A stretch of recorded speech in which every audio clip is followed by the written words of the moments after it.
Togo Socode, main lourde de la justice contre 5 trafiquants de défense d'éléphants publié le novembre 3, 2022 par Miadjo. C'est une peine de nature à dissuader d'éventuels téméraires trafiquants d'espèces protégées en voie d'extinction. Dans la croisade contre la criminalité faunique, le tribunal de première instance de Socode, chef-lieu de la région centrale, a eu la main on ne peut plus lourde contre les nommés Kizamat Ozoué, chausseur, propriétaire des 2 grosses pointes, et ses 4 autres complices, Kazanapa Koubadi, Tassoufa Ladema Inoussanouri, guérisseur, et Soné Agbala, coupables, selon le juge, de destruction et de tentative de commercialisation directe sans droit, de 2 grosses défenses d'éléphants le 26 août 2022 à Socode. À cet effet, Kizamat Ozoué, propriétaire des 2 grosses points, devra croupir 15 mois ferme en prison et payer 15 millions de francs d'amende, parce que déclaré coupable de tuerie d'éléphants dans le parc Fazao, de circulation et de commercialisation illégale de 2 grosses défenses d'éléphants,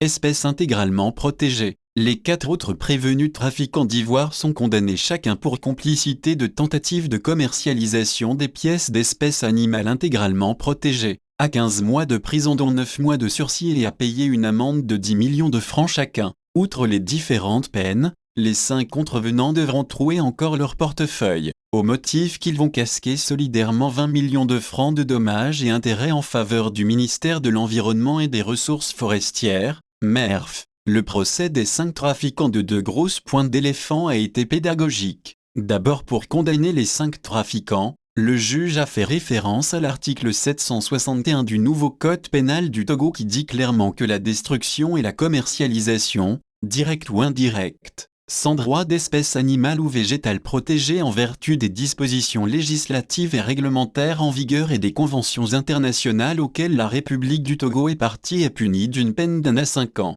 d'emprisonnement et d'une amende d'1 million à 50 millions sans préjudice de toute autre disposition du présent code. Ensuite, le juge, pour rappel de sensibilisation, a souligné que les espèces animales dont l'éléphant, le pangolin et autres sont protégées, de même que les espèces marines dont le requin et les espèces végétales comme la l'iroko et d'autres arbres sont protégés. Nul n'est censé ignorer la loi. Le pangolin est protégé et ceux qui en mangent doivent cesser. Lorsqu'on tue ces animaux protégés, on détruit la chaîne humaine. Lorsqu'on tue les animaux en désordre, d'abord les générations futures ne connaîtront plus ces espèces, ensuite on détruit l'équilibre de l'écosystème. Vous allez dire que ce sont des animaux, mais ces animaux sont protégés et ne doivent pas être tués. Je nous invite à participer à la politique de l'État de la protection des espèces en voie d'extinction, a-t-il déclaré. Un éléphant est un animal protégé par l'État togolais et les textes internationaux ratifiés par notre pays. Un espace leur est aussi aménagé.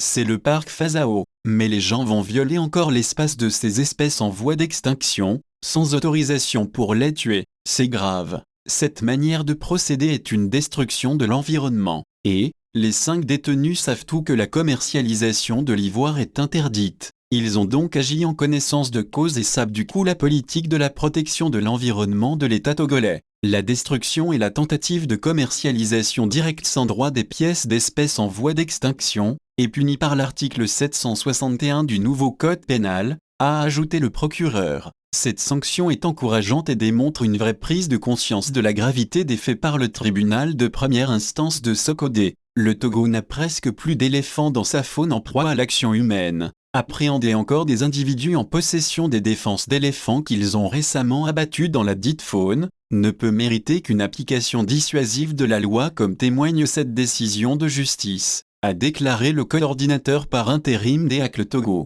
Le Togo, conformément à ses engagements internationaux relatifs à la Convention de Washington de 1977 portant sur le commerce international des espèces de faune et de flore sauvages menacées d'extinction, doit se faire le devoir de punir les trafiquants de produits fauniques avec rigueur et l'application effective de la loi par de fortes peines d'emprisonnement ferme. Seul moyen de dissuader les trafiquants ou d'envoyer un message fort aux autres qui sont impliqués ou qui pourraient avoir l'intention de mener de telles activités illégales. Le trafic d'ivoire génère d'énormes profits illégaux pour des organisations criminelles complexes qui sont souvent responsables de l'abattage des éléphants. Ce trafic porte atteinte à l'état de droit et contribue au financement du crime organisé et des groupes armés dans certaines régions. Il est donc temps que ces criminels qui jalonnent les 4 coins du pays, soient jugés comme tels et que les sanctions appliquées par la justice soient exemplaires et dissuasives. Rappelons que les 5 présumés trafiquants ont été arrêtés en flagrant délit de détention,